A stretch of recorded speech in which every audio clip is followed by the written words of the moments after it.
Hello, you wonderful people, and welcome to another episode of Super-Fanta-Fi. This being a show where we talk about TV shows of the supernatural, fantasy, and or science fictional genre. For today's episode, I'm going to talk about the latest episode of Reginald the Vampire. A lot of really interesting things went down in this episode, so let's break it down. First and foremost, I'll go ahead and talk about it. It wasn't at the beginning of the episode, it was later in the episode, but I'll go ahead and talk about it. We did kind of learn a little bit more about Mike's circumstance, and in particular, why he's so indebted to Angela. Apparently, basically there was a museum of some sort, kind of like almost like a sideshow type of freak show type of situation, and he was caged up, starved, and his skin was decaying, and basically he was kept on display. And most people believe the whole thing was fake, his pain was fake and all that, but for them, they're like, the one thing they couldn't figure out is like, how did you nail the actual smell of making this feel real? And it's like, that's horrible. Angela ended up eventually rescuing him. A whole bunch of vampires came, but Angela in particular, she ripped out the heart of the guy that had captured Mike and fed his heart to Mike. So that's why, I thought it was a very specific family thing, but it's no, he owes Angela. She saved him. She rescued him from the hell that he was in. And it's that type of debt can never fully ever be repaid. So that's why he kind of went along with everything. Because apparently this is 10 years after everything went down between Maurice and Angela. Maybe 10 years after everything we learned last episode about his mom. So, but he admits he cares for Maurice. That's why he was kind of helping with the whole thing at first. It's leave Maurice alone. You can go after Reginald, sure. But now he feels bad because he knows that, it's I guess because he doesn't want to offer someone up on a platter, because he sees what kind of a good person Reginald is, and plus he's also very important because it's this is still the person that Maurice sired, so being responsible for that. I thought they were I'm unclear what their relationship is, because this episode made me go wait, are they not together? I thought they were. I mean, they could be together, but I just wasn't for sure. I think they are. Well, because he made a whole point of there's kind of no boyfriend-girlfriend thing in the vampire world. It's just more so you don't go it alone. Vampires kind of roll, no, vampires don't kind of live in solitude by themselves. They're usually kind of it's kind of like werewolves. It's kind of like a pack mentality. So that's why Mike came to here mainly just so Maurice wouldn't be alone. But I think it is there is something more there, whatever the case may be. Part of me almost wonders, could there be kind of a Todd and Maurice thing, just because of the way Todd was acting around Maurice? I was wait, are you? I was could that? It seemed like that was kind of Todd almost being like how Reginald acts around Sarah. Felt like that's how Todd was acting around Maurice. So I was oh, is that a thing? Especially because, if him and Mike were a thing, they sure as hell aren't one now, because hey, I appreciate you telling me the truth and everything. Now get the fuck out of my house. It's yeah, because it's you've been spying on me to the woman I despise more than anything. I've wanted revenge against her. Obviously, he went through the trouble getting the Herb of the Cross last episode, and we found out this episode what exactly it does. It robs a vampire of all their power. So you're if that's what Herb of the Cross does, then what the hell does angel blood do to a vampire then? It must be not just death, it must be the most excruciating thing or something. Like I said, not unless it's a thing of it turns a vampire back into a human, because I think I made that point last episode, comparing it to the Cure from the Vampire Diaries. Once again, maybe that it came up previously, but even in this episode, Maurice references as long as if a human dies with vampire blood in their system, because once again, the rules of transformation kind of vary from different story, but it's usually a situation of you transform the person, then they feed on vampire blood to fulfill the transformation. In this case, it's you just need to die and then eat the Vampire Diaries to complete the transformation. But I also love that Maurice and Reginald kind of put, obviously it's no, I'm sorry how things went down. It's right, we have our disagreements, but that's what we do. We're going to talk it out. So he's I'm sorry. And it's Reginald's I'm sorry. There's also the whole Todd of it all, which I think is kind of sad. There's a sweet but sadness to it. It's kind of was it Nikolai? I'm forgetting his name, the big guy he glamored previously. It's there was almost a friendship there, but he was kind of doing that with Todd. Todd was wait, you haven't kissed her yet? It's no, no, I was looking for the perfect time. It's well, every time is the perfect time for a kiss, you know? I thought that was kind of, and it's like, yeah, I like that. Like, I was like, Todd's kind of, yeah, Todd's the only person you can really talk to about Sarah beside, well, Sarah. And he was like, yeah. Like, I thought that was kind of sweet, like turning your bully into your friend, but it is that manipulative thing of like, well, you are using your powers against them, so it's not a real friendship. It's like, maybe you probably could become actual friends after the fact, but still. So that's interesting. But Maurice was kind of like, yeah, you can't just keep sucking. I mean, for one, it's like, yeah, you're going to mess around and kill the person, which I'm like, well, we know he's killed someone, but I guess he knows who Reginald is, and Maurice doesn't want Reginald to go down that route. It's like, right, from my years of mistakes, I've killed people, I've done stuff, and, you know, I think especially after last episode, knowing what led him to come back home, he doesn't want that to become Reginald. Because he doesn't want Reginald to get consumed by, like, obviously, like, his, like, you know, gluttony's kind of like his thing, and I guess you can make the argument in that moment Maurice, like, wrath kind of took over if he would have gone by, like, 7 deadly sins, why. So, like, I think especially after reminiscing last episode, that's probably even more so like why he wants to make sure Reginald doesn't make the same mistakes that he does. Obviously, like, he's not too keen on the whole him and Sarah thing, but he is happy that Sarah makes him happy, and he wants that first. Because, like, obviously, like, Maurice has just had, like, anger and revenge on his heart for the past, you know, decades, in fact, you know, so he wants more for, like, his buddy, you know? So it's like he's trying to teach him, like, right, you can't use a shortcut of, because Todd, you're going to eventually kill him, and I don't want you to turn into a killer, so I need you to keep feeding on different people, because that's what we do. Like, we hunt, you know, but it's like, well, we've seen Reginald try that, and it failed miserably, but he's like, fine, I'll give it a shot. But truth be told is, he's stockpiled Todd's blood, so it's going to last him a while, but eventually he's going to have to hunt again. So that's going to be an interesting thing, but obviously, like, Maurice doesn't know about the stockpile. What was also interesting, though, is, well, we know, going by even Vampire Diaries standards, we know that vampiric blood has its healing properties, but apparently, like, if you can return the blood to a human. So Maurice gave his blood to Todd that healed Todd's wounds and kind of brought life back to him. Once again, as long as he doesn't die in the next 24 hours with my blood in his system, he'll be fine.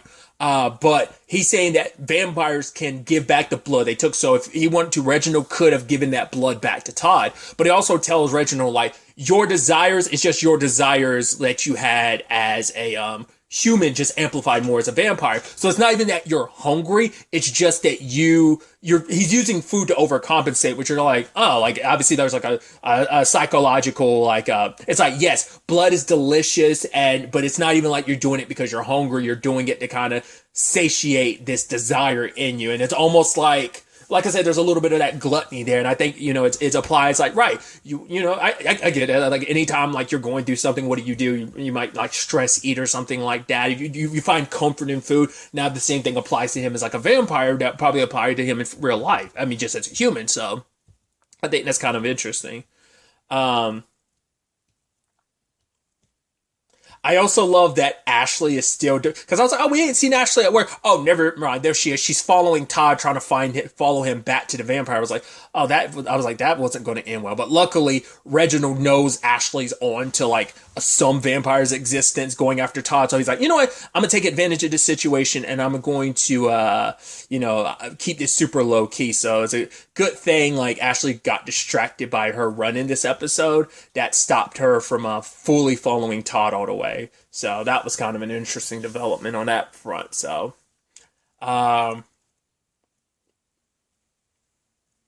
speaking of that encounter, we met Nikki this episode. Nikki, being the assassin hired by Angela, who is a little crazy. It's also interesting when you look at her prices. It's like this much for, like, dismemberment, disembowelment, complete evisceration and stuff like that. And I thought it was interesting, too, when Angela was like, I don't want him to suffer. I just want him dead. I was like, oh, I mean, is that you just being cheap because it's expensive for the add-ons and stuff? Or is it simply because it's like, you have a little bit of a soft spot because it's like, regardless of you wanting him dead, you want him dead. You don't want him to suffer. I think it's also because, kind of like the Mike thing, I think it's because Reginald is someone important to Maurice. He is, the fact is that this is the person that sired Reginald. I mean, to be fair, it's like, right, you sired Maurice sired Reginald, so there's a little bit of that. As Reginald kind of put it, it's like, oh, that kind of makes you my grandmother, and she was just kind of irked by that, but it's like, yeah, to some extent, it kind of makes it true, so I think it's, a lot of that's playing into why she's like, no, don't, make it, she's like all fine with killing him, but not wanting it to suffer, but maybe even if it wasn't just Reginald, she'd probably feel the same way about any other vampire as well, so...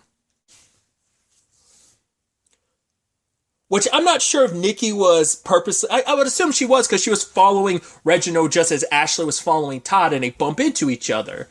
And at first I was like, oh, this kind of sparks flying, love at first sight type of situation, and I couldn't quite tell, and it seemed like it kind of was, but Ashley was always... I don't know if, like, she was saying, like, oh, like, if you need a friend, like, is she meaning friend? Is like, oh, friend, or does she mean, like, friends with quotation marks around it, like, oh, but, we'll start off as friend, but that's a pretense of like, oh my god, I'm kind of like into you and I want there to be more between us type of thing. It felt more like the latter, but I guess it could be the former.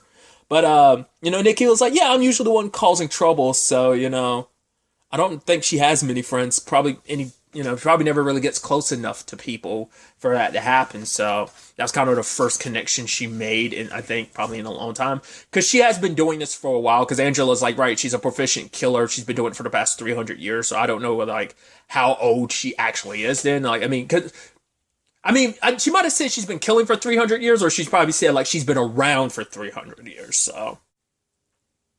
We also got introduced to Sarah's brother in this episode, Levi, which I had to look it up because I was like, that seems like it's the actor I think it is. The actor's name is Sean Deppner. I was like, isn't that who I think? Yeah. So he played Brett. He was one of the Stonewall preps in Riverdale, which I thought was interesting because I brought it up previously. M. Hain, the actress who plays Sarah, was in Chilling Adventures of Sabrina, which apparently Sean Deppner was into, but I don't remember off the top of my head. I think I do.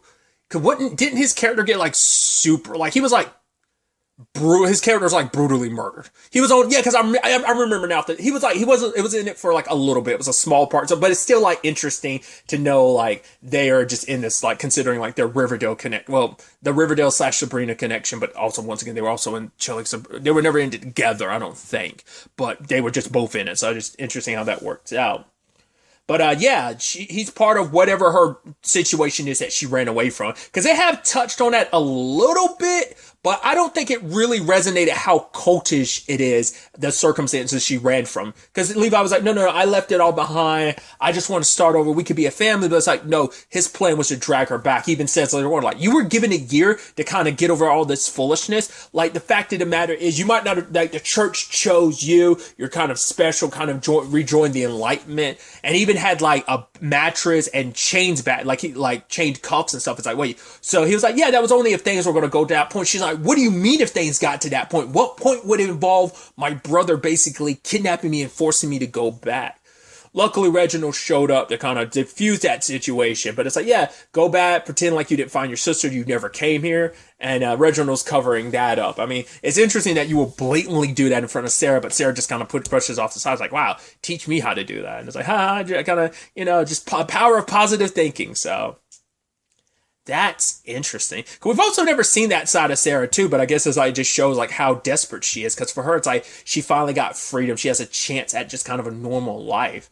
And she's found someone important to her, so thought that was kind of nice. And I also appreciate her, Maurice, and Reginald all kind of hanging out together at karaoke. That was nice. I think for Maurice, it's just wanting to bond more with Reginald, but also it was his excuse to like hang around Reginald without letting Reginald know, like, okay, like Angela's planning on killing you before the assessment, so he was kind of warning him because when Angela shows up later on too, you're like, okay. And also, I love that Ashley's there because she's following Maurice, because it's like, especially when it's like she found out Todd, its memories, like the bite mark is gone, plus he has no memory of it, just like Sarah. And it's like, oh, Maurice, the new guy's been coming in recently. So she's suspicious of him all of a sudden. So that's definitely interesting.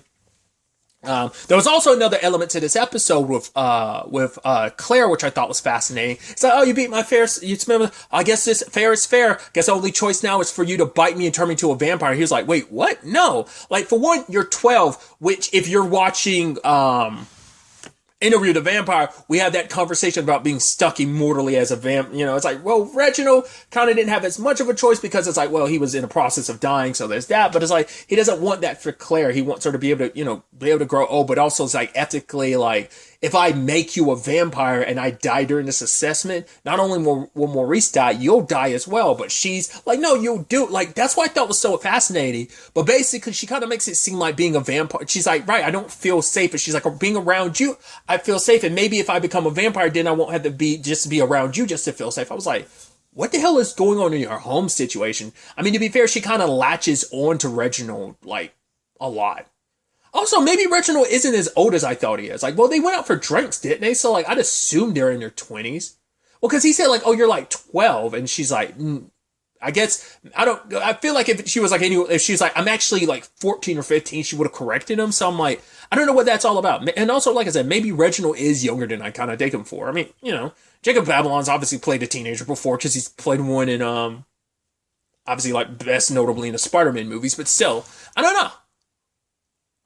I don't know, like, what, because, like I said, I was under the impression, like, he was in at least his early 20s, but maybe he's still, like, maybe him and Sarah are maybe like 18 or 19, maybe, or something like that. I don't know.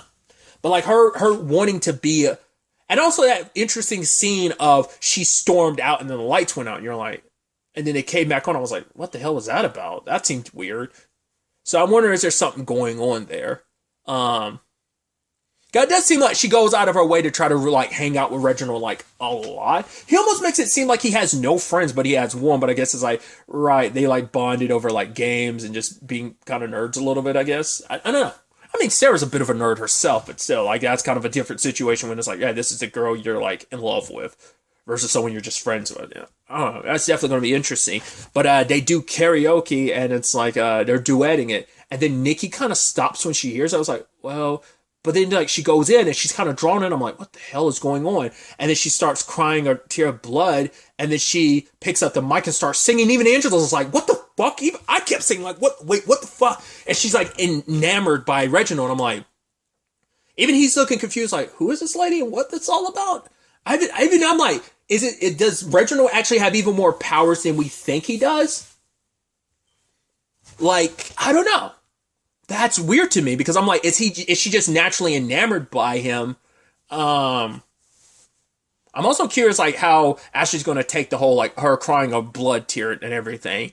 But it's like, yeah, she came on stage and caught us singing, join in, and it became a trio. And now it's like, oh, there's Reginald smack dab in the middle of Nikki, who seems like she kind of has some infatuation with him, and obviously Sarah, who likes him. So it's like, oh, I was like, wait, are we making us a love triangle? And it's like, they go very specific about that too, because Sarah the human, which obviously, like, humans and vampires probably kind of don't mix. Plus, there's the whole, like, well, eventually she'll grow old and die unless you make her a vampire. But then there's Nikki, who's an older vampire, who for some reason, like, I don't know whether it's just, like, hearing Reginald, something resonated in her. Like I said, not unless there's some, because if it was like a secret superpower, like, everyone would kind of be under that sway of it, even like Angela, but she's not. It specifically resonated with Nikki, where it's just like, Nikki saw, like, Reginald's picture, but, like, I guess hearing him sing, like, maybe he reminds her of, like, an old love or something like that she had a long time ago. Maybe that's what that is.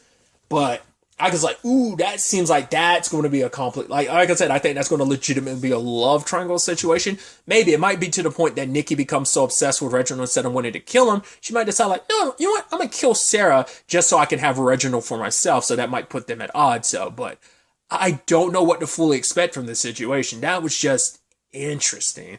I'm curious to see where this next episode takes us going forward with all of this. But really, that's all I want to talk about. Till the next time we meet, be happy, be safe, live life to the fullest, and enjoy it. Good day, and goodbye.